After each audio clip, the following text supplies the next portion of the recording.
प्रधानमंत्री बनने के बाद शायद ये पहली बार वो नागपुर संघ कार्यालय में जा रहे हैं। उनका वहाँ पर जाना, वो भी शताब्दी वर्ष में जाना, ये अपने आप में एक बहुत विशेष बात है।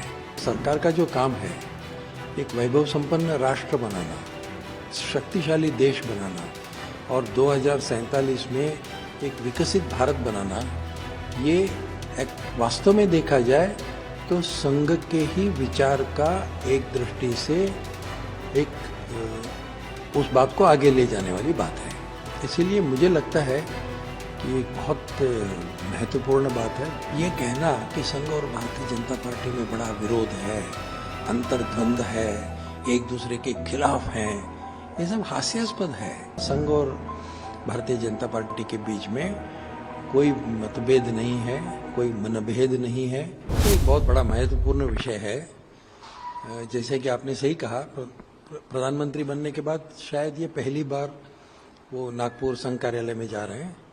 हालांकि प्रधानमंत्री बनने के पहले वो नागपुर गए हैं, संघ कार्यालय में गए हैं, और जब प्रचारक थे तब तो बहुत बार गए होंगे, रहे होंगे नागपुर कार्यालय में। तृतीय वर्ष के समय में तो रहे होंगे 30 दिन।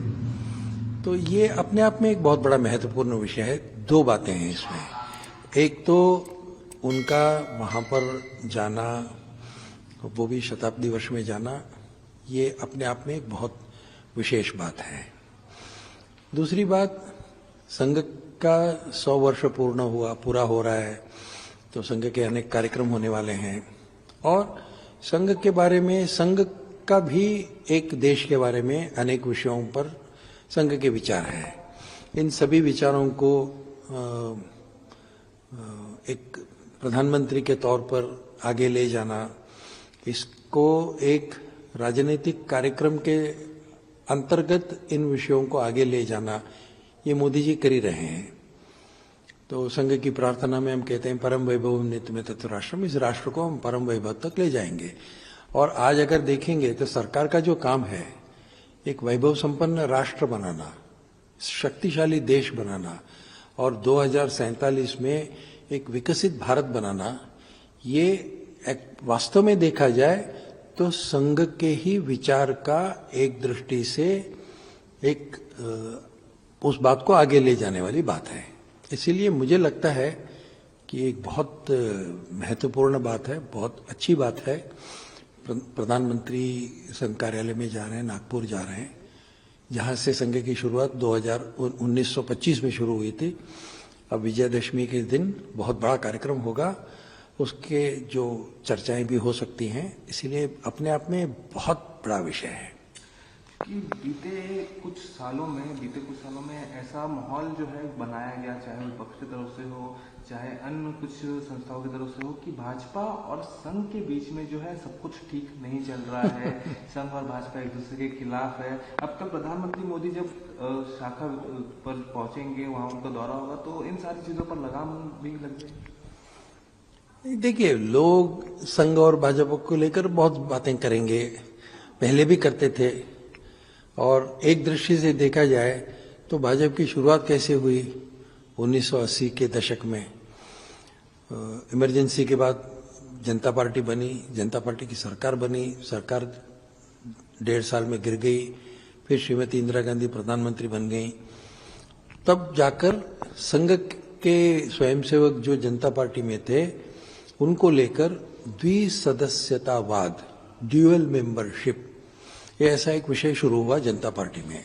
तो जनता पार्टी में लोगों को, जब जनसंघ के लोग थे, उनको कहा गया कि या तो आप जनता पार्टी में रहेंगे या संघ में रहेंगे, अब दोनों नहीं हो सकते हैं। अब संघ की कोई मेंबरशिप नहीं होती है। संघ के शाखा में जो आते हैं वो स्वयंसेवक बनते हैं। एक बार स्वयंसेवक बनते हैं तो जीवन भर स्वयंसेवक रहते हैं। तो संघ में हम लोग कहा भी करते हैं कि it's a one way traffic, अंदर आने का रास्ता है, बाहर जाने का रास्ता नहीं है। तो आप जब तक हैं तब तक स्वयंसेवक हैं। और संघ के स्वयंसेवकत्व को एक कैरेक्टरिस्टिक है, वो पालना होता है। इसलिए यहां पर कोई मेंबरशिप नहीं है। इसीलिए संघ के विषय को लेकर ही तो भारतीय जनता पार्टी बनी 1980 में। अब ऐसी स्थिति में ये कहना कि संघ और भारतीय जनता पार्टी में बड़ा विरोध है, अंतर्द्वंद है, एक दूसरे के खिलाफ हैं, ये सब हास्यास्पद है। जिनको संघ के बारे में कुछ पता नहीं है, भारतीय जनता पार्टी के बारे में कुछ पता नहीं है, एक संकीर्ण राजनीतिक विचार को लेकर जो लोग काम करते हैं, उन लोगों के दिमाग का ये विषय है। अन्यथा संघ और भारतीय जनता पार्टी के बीच में कोई मतभेद नहीं है, कोई मनभेद नहीं है और बड़ा अच्छा संबंध है। इसलिए इसमें कोई दो राय नहीं है। अब इस प्रकार का जो झूठ और प्रचार करने वाले लोग हैं वो तो करते रहेंगे, अपने राजनीतिक लाभ के लिए ये लोग इस प्रकार की बातें फैलाते हैं। अपने पिछले सवाल से को थोड़ा आगे बढ़ाऊंगा। विजय वडेट्टीवार कांग्रेस के एक नेता है, उन्होंने हाल ही में एक बयान दिया है कि अब कल जब प्रधानमंत्री मोदी शाखा जाएंगे तो कहीं ना कहीं बीजेपी ने यह मान लिया है कि उनके जीत के पीछे संघ का बड़ा हाथ है, जो अब तक बीजेपी नहीं मान रही थी। नहीं, संघ के स्वयंसेवकों को किसी भी राजनीतिक दल में काम करने का काम कर सकते हैं। सिर्फ दो प्रकार के राजनीतिक दलों में वो काम नहीं कर सकते हैं, जो लोग एक्स्ट्रा कॉन्स्टिट्यूशनल और एक्स्ट्रा टेरिटोरियल लॉयल्टी रखते हैं, जो लोग देश की संविधान को नहीं मानते हैं। ऐसी जो राजनीतिक दल है उसमें संघ के स्वयंसेवक काम नहीं करेंगे।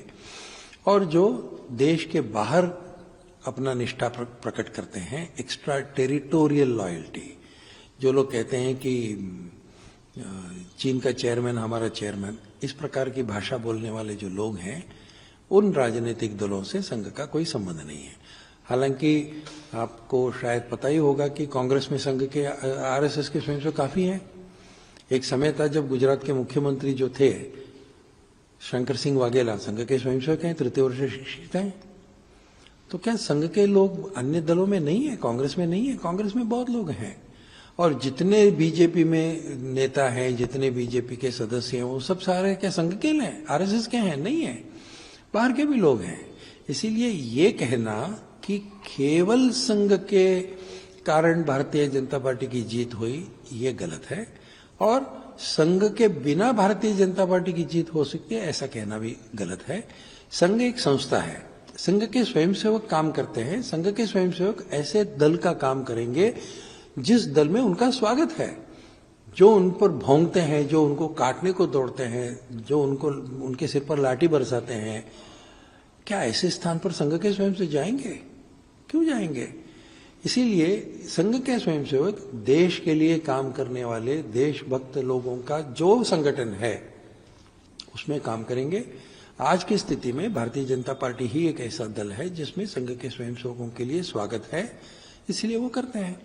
अगर किसी कांग्रेसी नेता को लगे कि संघ का सपोर्ट चाहिए तो वो भी संघ के स्वयंसेवकों का स्वागत करे, तो हम कांग्रेस के लिए भी काम करने के लिए तैयार हैं।